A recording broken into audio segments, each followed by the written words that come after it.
Tiempo, por tanto, para recibir a nuestro invitado a esta hora. Vamos a recibir a Miguel Ángel Temprano, experto en geopolítica. Miguel Ángel, muy buenos días. ¿Qué tal? Muy buenos días, Eva. Bueno, seguimos una mañana más, una madrugada más, pendientes de Oriente Medio, de las tensiones y además en medio de lo que han sido esos mensajes cruzados que se están viendo, llamamientos para que Irán no lleve a cabo esa escalada, no lleve una represalia a Israel que conduzca a una escalada en Oriente Medio. Irán, según fuentes iraníes, habría dicho a Estados Unidos que no va a hacerlo él directamente, sino sus representantes, y Estados Unidos incluso buscando la mediación de China para que convenza a Irán precisamente para eso, para que ese mayor temor, la escalada del conflicto más allá de Gaza, no se haga una realidad. ¿Qué nivel de tensión estamos viviendo? ¿Cómo estás asistiendo a esos mensajes y declaraciones? Bueno, en geopolítica todo es complicado. Precisamente por eso todos son reacciones cruzadas, donde no es una variable, sino que es una reacción de múltiples variables que encima se retroalimentan entre ellas. Por eso es tan extremadamente complicada de analizar. Desde luego, yo doy por descartado, igual que creo que el 99% de los analistas, desde el mismo día que hubo el ataque al consulado en Damasco, que los iraníes van a contestar. La pregunta es no cuándo, que acaba siendo un poco irrelevante, sino cuánto. Es decir, ese ataque en qué va a consistir o esa respuesta en qué va a consistir. ¿Va a consistir en un ataque masivo? ¿Va a consistir en un ataque particular, muy selectivo, hecho con cirugía? Yo creo que nadie lo sabe. Me imagino que los servicios secretos tendrán algún tipo de información, pero inclusive en ellos surgirán las dudas de varias posibilidades, porque estoy convencido que los iraníes lo vayan a hacer. Y además esto es un ejercicio que va a hacer, o perdón, un acto que va a hacer sin duda alguna la Guardia Revolucionaria del régimen, que es, digamos, su cuerpo de élite en todos los aspectos, ¿no? Entonces, esto lo que se refleja al final en el mercado es en una tremenda incertidumbre. ¿Qué ha pasado? ¿Por qué no vuelan las compañías? Porque tienen miedo a que uno de los objetivos pueda ser un avión. Simple y llanamente, no porque piensen de que se les va a quedar un avión encerrado en un determinado aeropuerto, sino porque tienen miedo de que precisamente un objetivo se convierta en un avión, o que sea un avión y no sea el suyo, pero haya un error. Nadie tiene ni idea, pero yo me limito a que miremos solamente un dato. ¿Qué pasa con el precio del petróleo? El precio del petróleo lo que está haciendo es subiendo, pero no porque la economía esté arreglándose y haya una demanda excesiva o porque haya una disminución brutal por parte de los productores. La última reducción más significativa la ha hecho Rusia, de acuerdo al acuerdo de la OPEP Plus, pero la economía no tira en esos niveles como para que el precio del petróleo se dispare de esta manera. Entonces, esa incertidumbre nos puede llevar a Dios sabe el qué. Es decir, la siguiente pregunta que habría que hacerse es ¿qué va a hacer Israel? El que esto se haga a través de un proxy, es decir, que Irán conteste a través de Hezbollah, o que, bueno, jamás obviamente creo que no está en la situación, o a través de los hutíes o de la yihad islámica o de cualquier otra de esas facciones externas que controlan ellos mediante, bueno, pues en algunos casos suministro de armas y en otros además porque comparten religión e ideología, ¿no? Nadie lo sabe. Yo no tengo ni idea cuál va a ser la respuesta, pero que la va a haber seguro. ¿En qué medida va a ocurrir? Y la siguiente pregunta es, ¿y qué van a hacer detrás los israelitas? Porque dentro del gobierno israelí también hay un problema muy grande.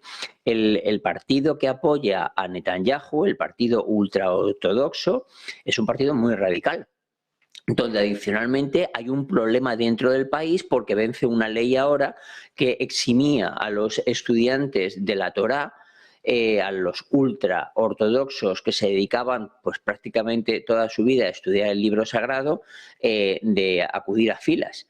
Entonces, ahora la gran mayoría de los israelitas dicen que también acuden ellos a filas y ellos no quieren, diciendo que, bueno, que estudiando la Torá también se ayuda a vencer la guerra que tiene Israel. Claro, eso causa no hilaridad, sino molestia en el resto de la gente, pero resulta de que es el partido que apoya a Netanyahu.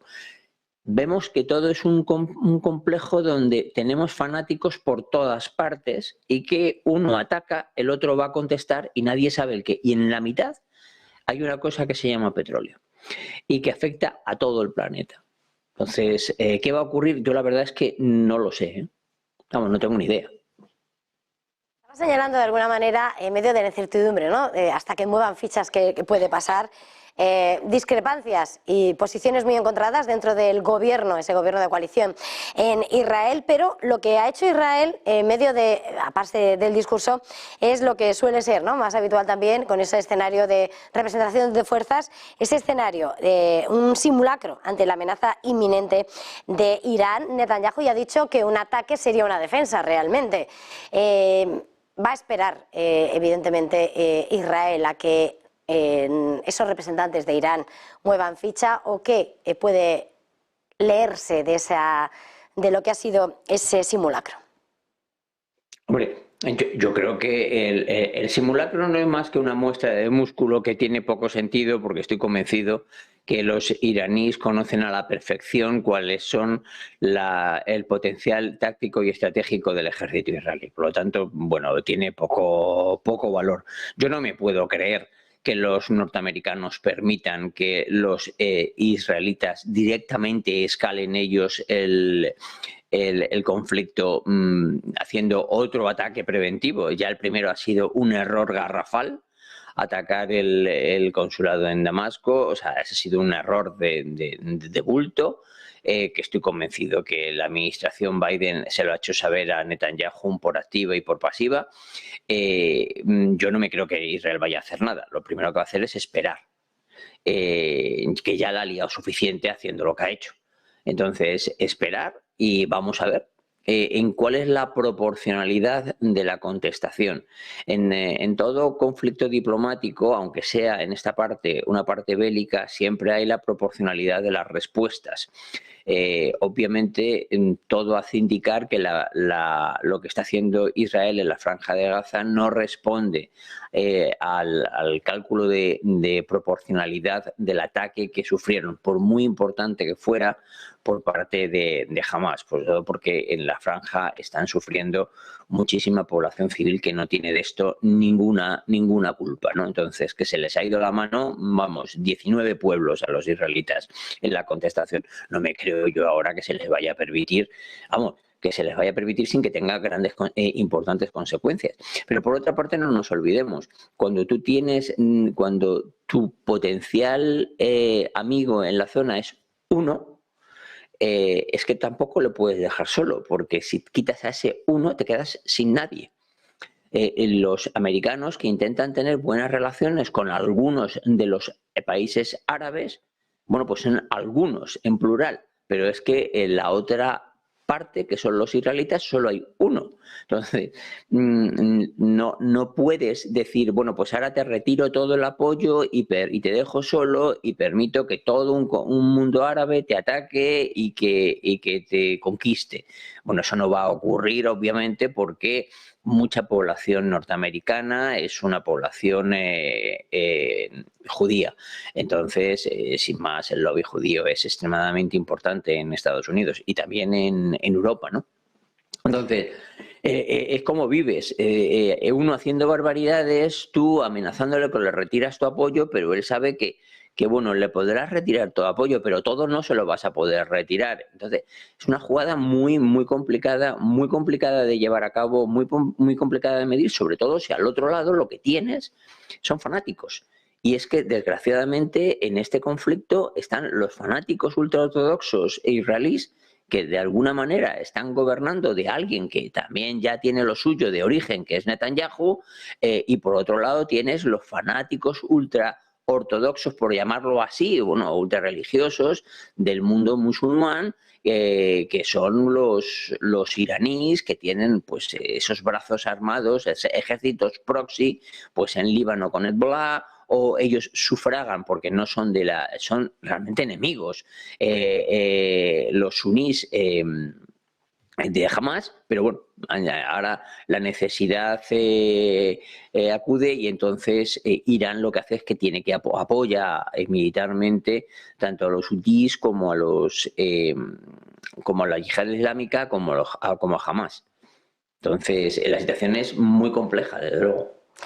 Saltando de lo que es sin lugar a dudas ese punto caliente, ese gran temor y ese caldo, ¿no?, que suele ser Oriente Medio y más ahora, quería preguntarte también, mirando a lo que está siendo ese dibujo del orden mundial y sobre todo a través de las últimas declaraciones por parte de la OTAN. Ayer escuchábamos a ese mando de la alianza en Europa señalando que Rusia es una amenaza crónica para el mundo, en un mensaje reiterado de esa confrontación permanente y en medio de lo que está siendo ese llamamiento a incrementar el gasto en defensa de los países aliados, precisamente para lo que está siendo ese mensaje reiterado de que la guerra va a volver, que Rusia no se va a quedar en Ucrania. ¿Cómo hay que medir ese lenguaje, esa advertencia, sobre todo, ¿no?, esa descalificación permanente? Bueno, antes de cualquier conflicto siempre hay un conflicto dialéctico. Eso ha ocurrido, si revisamos en la historia todos los conflictos bélicos, empiezan siempre con un conflicto dialéctico entre las partes, ¿no? Esa es la primera. Yo no creo que Rusia per se sea un problema grande. Yo creo que lo que es un problema es Putin. Putin es una persona donde hay voces que dicen que él no quiere rememorar la Unión Soviética, sino que quiere rememorar el Imperio Ruso. Y otros, por contra, que dicen que es la Unión Soviética. Bueno, me da igual, no sé exactamente qué es lo que quiere rememorar, pero lo que sí tengo claro es que tiene un espíritu, pues, y me da igual si le llamamos de jefe de un politburo o un dictador o un emperador, lo que quieras, me da exactamente igual, ya son adjetivos o sustantivos que le aplicamos a una determinada persona. Yo creo que Putin sí que es un problema, primero porque ese establecimiento que ha conseguido dentro del poder ruso, donde bueno, pues prácticamente se ha instaurado hasta el día en que él se muera, es un verdadero problema. Lo que venga detrás es una incógnita, porque generalmente este tipo de personas, sus sucesores, están como opacados y como detrás de que ellos desaparecen porque fallecen o por lo que sea, hay que averiguarlo. Por ejemplo, en Cuba no estaba tan... todo el mundo decía, no, estaba clarísimo que iba a ser su hermano el que sustituyera a Fidel. Bueno, eso yo no lo había escuchado nunca. Pero entonces ese es el principal problema. El problema yo lo veo en Putin, en cuáles son las aspiraciones, en lo que esté dispuesto a hacer y en lo que día a día ese tipo de personalidades clarísimamente egocéntricas quieren conseguir. Todo aquel que no es europeo dice, esto me pilla muy lejos y a lo mejor hasta defiendo a Putin. Se está equivocando. Se está equivocando. O sea, en la situación en la que nosotros nos encontramos ahora mismo, el mundo occidental, viene derivada de que durante una época, durante la Guerra Fría, hubo una fuerza, un bloque en el que nos encontrábamos, unos más próximos a Rusia, otros más lejanos a Rusia, y mantuvimos ese control. ¿Qué va a ocurrir? Bueno, me hace pensar que todo lo que ha pasado en Ucrania le hará quitarle las ganas a Putin de intentar extender más allá el conflicto. Pero en este tipo de personalidades que psicológicamente están súper bien estudiadas y que algunos de ellos están catalogados hasta como sociópatas, el tema está en que van creciendo. Ese espíritu de que se cree bueno, en Francia fue el Rey Sol, ¿no? Donde me creo que soy capaz de absolutamente todo porque la situación me lo permite. Por eso creo yo que la OTAN está tan extremadamente firme, porque la única manera que tiene de parar cualquier potencial ataque futuro es intentándole hacer ver ahora que no va a poder. Pero yo no creo que esto sea un problema de Rusia, ni muchísimo menos, ni de la población rusa.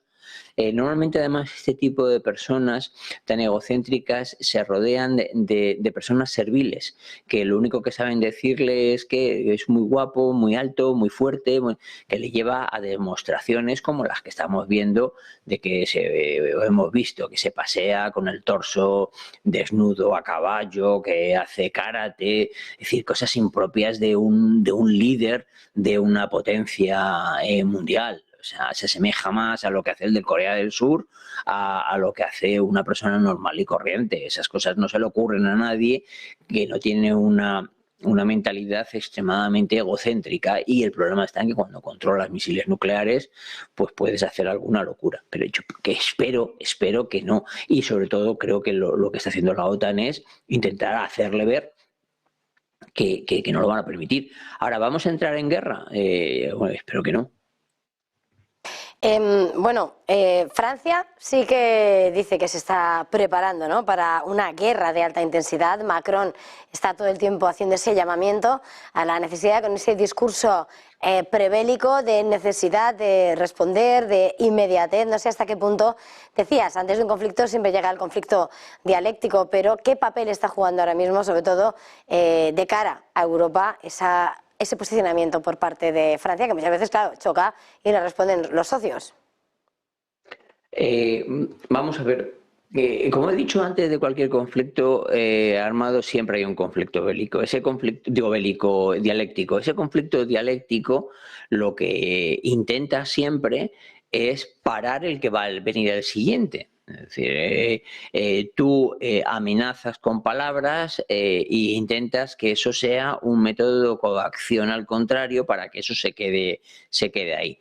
No porque tú quieras ser más machito que el otro, sino porque en unas relaciones diplomáticas de este estilo, cada una de las declaraciones está medida. No digo que sea acertada, digo que está medida. Porque no tengo claro si es bueno o es malo. Lo que sí que tengo claro es que se produce. El que tienes que estar bien armado y entrenado, no me queda la duda. No me queda la mínima de las dudas. Solamente un ejército bien armado y entrenado es un ejército aquel al que otro no quiere atacar, porque en su cálculo de probabilidades de victoria, estas son escasas. A poca gente se le ocurriría atacar al ejército americano, pero atacarle de verdad en Estados Unidos. ¿Por qué? Pues porque es el mayor ejército del mundo, el mejor entrenado, el que tiene mayor armamento, y es una carrera en la que están siguiéndole los chinos, cada vez se aproximan más, para que precisamente para que a nadie se le ocurra lo mismo que estamos diciendo que a nadie se le ocurriría con los americanos. ¿Qué ocurre? Que en Europa estamos muy lejos de eso. En Europa realmente solo hay dos ejércitos que se puedan llamar entrenados y armados, pero son ejércitos relativamente pequeños. Uno es el inglés y otro es el francés. El ejército alemán es un ejército, digamos, en formación. Después de la Segunda Guerra Mundial prácticamente desapareció durante 40 y tantos años y poco a poco se va armando.